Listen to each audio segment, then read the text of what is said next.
Hello বন্ধুরা, কেমন আছো? আশা করি নিশ্চয়ই ভালো আছো। আমিও ভালো আছি।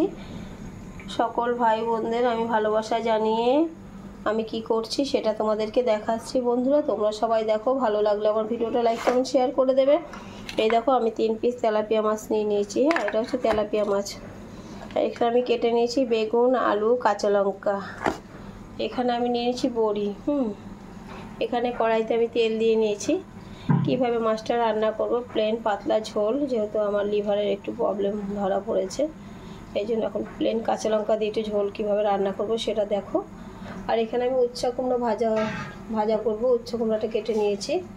এই পাশে আমার চিনির মাংসটা সেদ্ধ হচ্ছে। মুসুরির ডাল দিয়েছি, কুমড়ো দিয়েছি, চিকেন দিয়েছি, চিনির সেদ্ধ বসিয়ে দিয়েছি একটু হলুদ দিয়ে।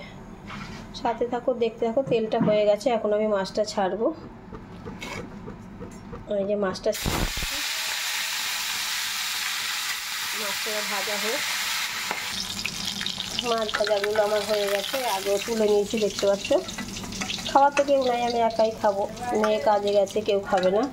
এবার বড়িটা একটু ভেজে নিচ্ছি এর মধ্যে।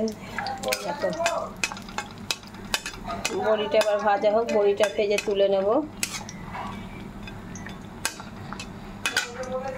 এই দেখো, বড়িটা মাছটা ভেজে আমি তুলে নিয়েছি। আবার এই তেলের মধ্যে আমি একটু কালো জিরা ফোড়ন দিয়ে দিলাম। এখন এর মধ্যে আমি আলু, বেগুনটা, কাঁচা লঙ্কা চিড়ে রেখেছি সেটা দিচ্ছি।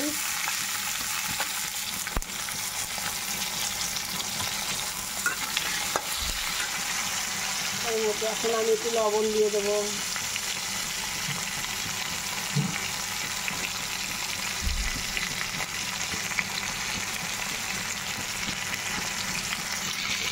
একটু হলুদ দিয়ে দিচ্ছি, একটু লবণ দিয়ে দিচ্ছি। এবার এটা আমি একটু ভালো করে একটু কষিয়ে নেবো। একটু ভাজা ভাজা হোক, একটু কষানো হোক। দেখতে পাচ্ছ কালারটা পুরো কাঁচা লঙ্কা চিড়ে। এই দেখো, 3টে কাঁচা লঙ্কা, 3টে মাছের জন্য 3টে কাঁচা লঙ্কা দিচ্ছি। কাঁচা লঙ্কা, 3টে কাঁচা লঙ্কা।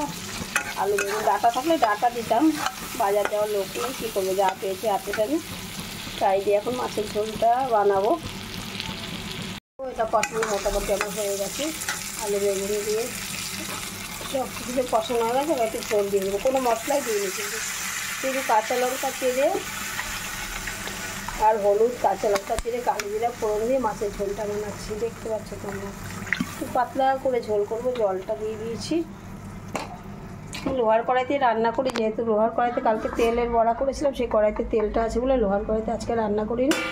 আজকে সিলভারের কড়াইটাতেই রান্না করছি। অনেক আগের কড়াই আমার এগুলো, 30 বছর আগের কড়াই আমার শাশুড়ি থাকতেন।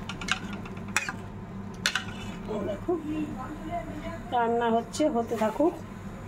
ঝোলটা এবার ফুটুক, 10 মিনিট পরে দেখবো। মাছের ঝোলটা টকবক করে ফুটে গেছে। এখন আমি এর মধ্যে কী দিয়ে দিচ্ছি দেখো, মাছটা ছেড়ে দিচ্ছি। আস্তে করে মাছটা ছেড়ে দেবো। ছেড়ে এখন এপিট ওপিট করে দিলাম। তেল কিন্তু দিইনি, একদম পাতলা তেলে রান্না হচ্ছে। অল্প তেল দিয়ে পাতলা ঝোল দিয়ে আলু দিয়ে রান্না হচ্ছে। এর মধ্যে এখন এই বড়িটাও দিয়ে দিচ্ছি। এরকম 4টে বড়ি ভেজে নিয়েছিলাম, বড়িটাও দিয়ে দিচ্ছি। হিঙের বড়ি, এটা বুঝেছো বন্ধুরা। এবার একটু সিমে দিয়ে দেবো। ঝোলটা একটু সামান্য টানলেই, ফুটলেই নামিয়ে দেবো, তা নাহলে তো পাঞ্চা লাগবে। একটু সিমে দিয়ে দিলাম। দেখো ফোটাটা কমে গেছে, সিমে দিয়ে দিয়েছি। এবার ফুটতে থাকুক বন্ধুরা। আমি এদিকে মাছের ঝোলটা নামিয়ে নিয়েছি একটা পাত্রে। আর এখানে চিকেনটা সেদ্ধই হয়ে গেছে চিনির। আর এখানে আমি উচ্ছা কুমড়োটা ভেজে নিয়েছি, খালি কাঁচা লঙ্কা চিড়ে নুন হলুদ দিয়ে। বুঝতে পারছো, তেলটা ঝরা দিয়ে দিয়েছি, একটু তেল কম খাবো, এই জন্য পাতে তুলে নিলাম। দেখো, উচ্ছা কুমড়ো ভাজা, মাছের ঝোল, আর এটা হচ্ছে মুসুরির ডাল। আজকে তেলের বড়া আছে, তেলের বড়াটা আমি আর খাবো না। আমি প্লেন খালি মাছের ঝোল দিয়ে আর উচ্ছা কুমড়ো ভাজা দিয়ে খাবো, ডালও খাবো না আজকে আমার এই পর্যন্ত খাবার। তোমরা সাথে থাকো, ভিডিওটা কেউ স্কিপ করো না। তোমরা সবাই আমার ভিডিওটা যত্ন সহকারে দেখো, এই জন্য তোমাদের সবাইকে আমার প্রাণ ভরা ভালোবাসা। তোমরা আমার সাথে থাকবে, ভিডিওটা সবাই দেখবে, কেউ স্কিপ করবে না ভিডিওটা। বন্ধুরা, তোমাদের সবাইকে আমার অনেক অনেক ভালোবাসা। টাটা বন্ধুরা, ভালো থাকবে সবাই।